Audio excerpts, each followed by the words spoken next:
officer, shots fired.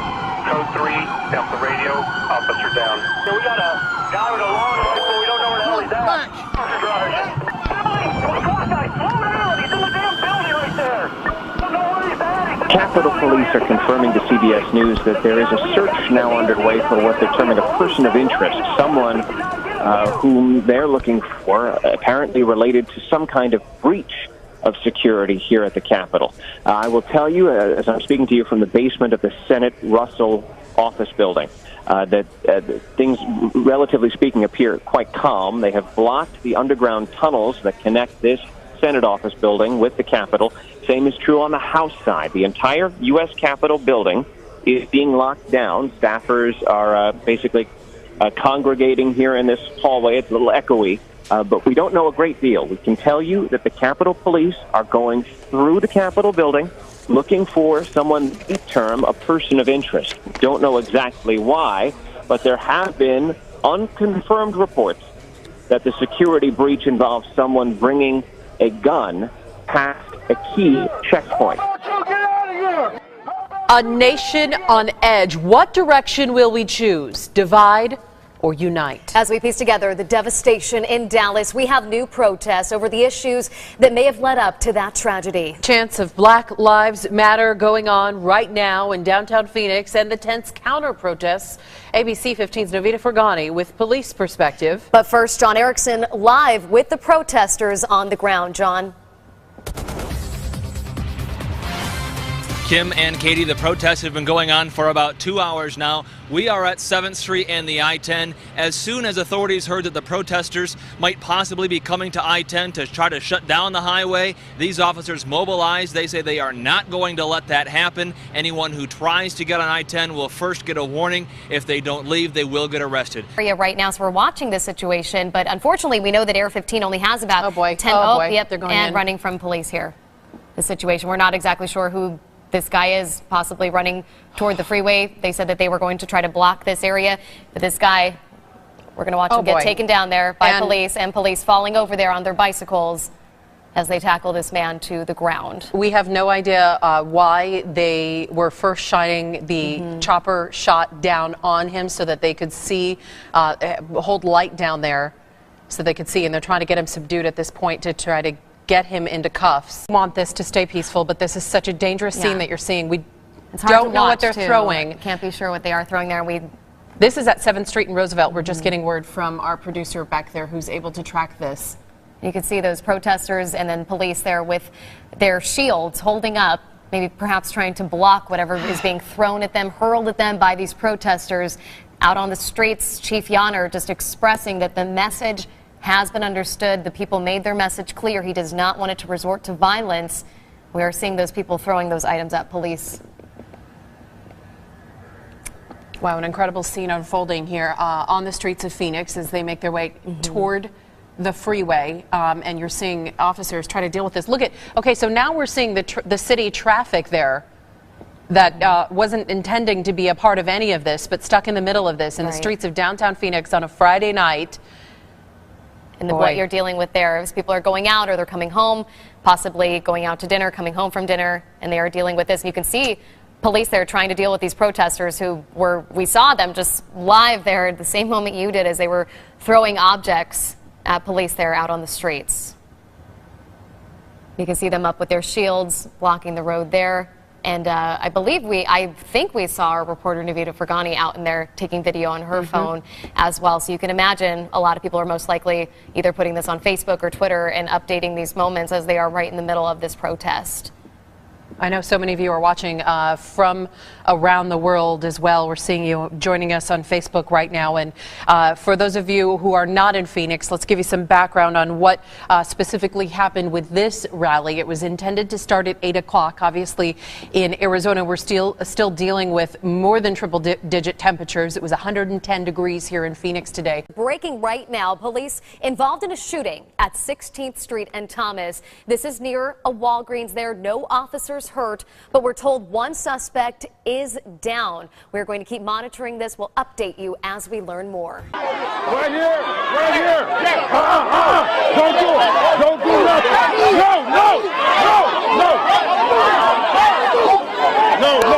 No.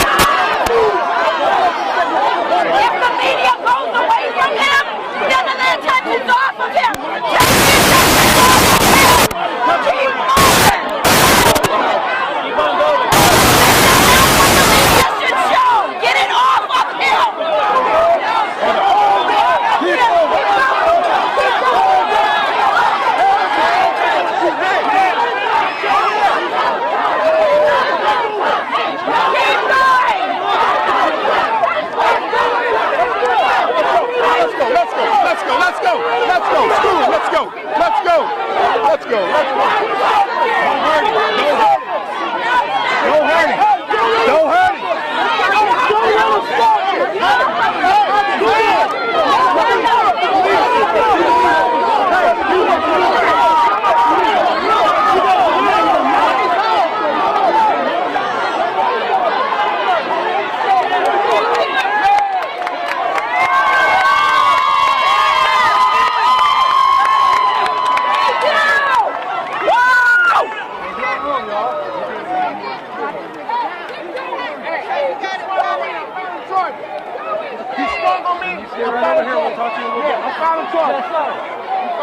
You gotta back up.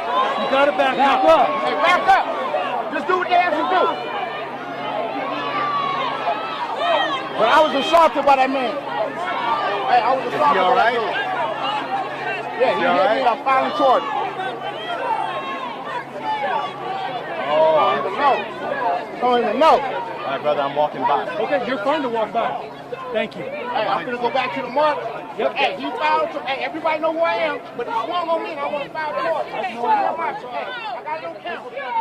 We now know the name of the suspect who is deceased. That's him right there. His name is Micah Johnson. We don't know much more about him. Police have told us that contrary to earlier reports, he did not kill himself. He was actually blown up by a device. Police placed a device close to him after an hours-long standoff in which they negotiated with him and he refused to budge. They placed an explosive device close to him, and we know that he was blown up. Now, this is what the suspect said to police officers in regards to a motive, because it's still unclear. But after talking to negotiators, he told the police that he was angry. He was angry about Black Lives Matter. He was angry at white people, upset at white people, and wanted to kill white people. Specifically, he wanted to kill white officers. The police chief described him as lucid through the hours of negotiation, but angry. Incidents in Minnesota and Louisiana have not gone unnoticed right here in Indianapolis. Metro Police routinely analyze critical incidents here at home and across the country to improve safety and training. RTV6's Jack Reinhardt looked into that and joins us live tonight. Metro Police tell me that they routinely recreate critical incidents like the one that occurred in Minnesota. They will analyze those events to see what went right, what went wrong, and what police can learn from it all. Metro police officers last came under fire a week ago today during a routine arrest in a near Northwest Side neighborhood.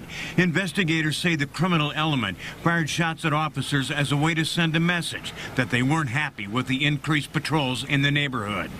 Each critical incident, be it a shooting or a high-speed police pursuit, both across the country and here at home, is reviewed from a legal, tactical, and practical analysis to determine if changes are needed in equipment, training, and policy. So there are a number of issues that we've dealt with here just in our local community that have made us better. That's one of the keys to profession is continuing education, and law enforcement is no different. Metro Police also act in concert with the community to develop strategies for lessening tensions and increasing the knowledge of the communities and cultures they serve.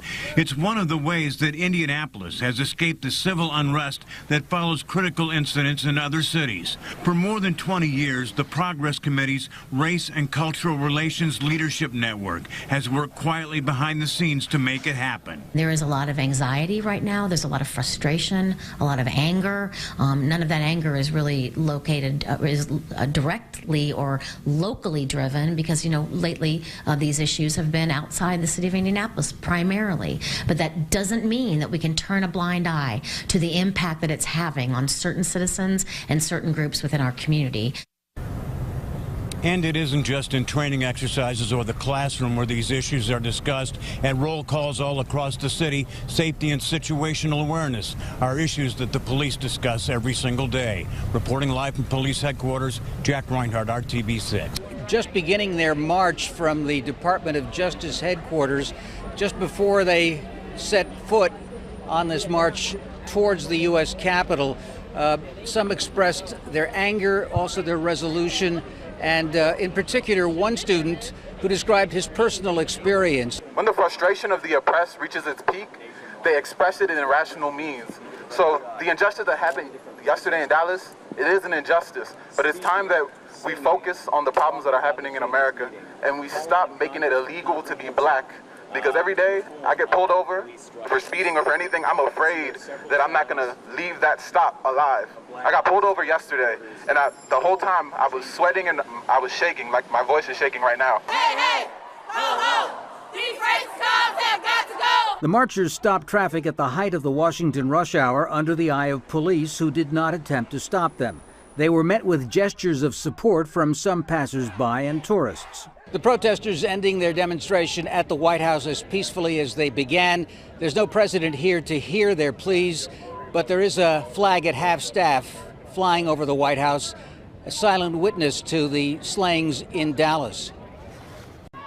It's raining here in New York City, but that hasn't stopped all of these protesters from taking to the streets here in Harlem, a predominantly African-American part of the city. They're chanting, "No justice, no peace." They say that the killing of the two African-American young men in Louisiana and Minnesota is unjust, and they say they want justice, but they're also saying that they're against the violence as well that took the life of 5 police officers in Texas. We do not support the murder of police. This movement is not a violent movement. It is not anti-white and it is not anti-police. This is important to the East Harlem community. This is important to the world. This is important to the country. We hurt. We're hurt. I was at work hurt. I had to come in and show everybody what was going on out here. The recent violence has clearly torn a nation now more than ever divided between race and law enforcement. Everybody here saying they want their voices heard to stop the violence against young black men and violence against the police as well.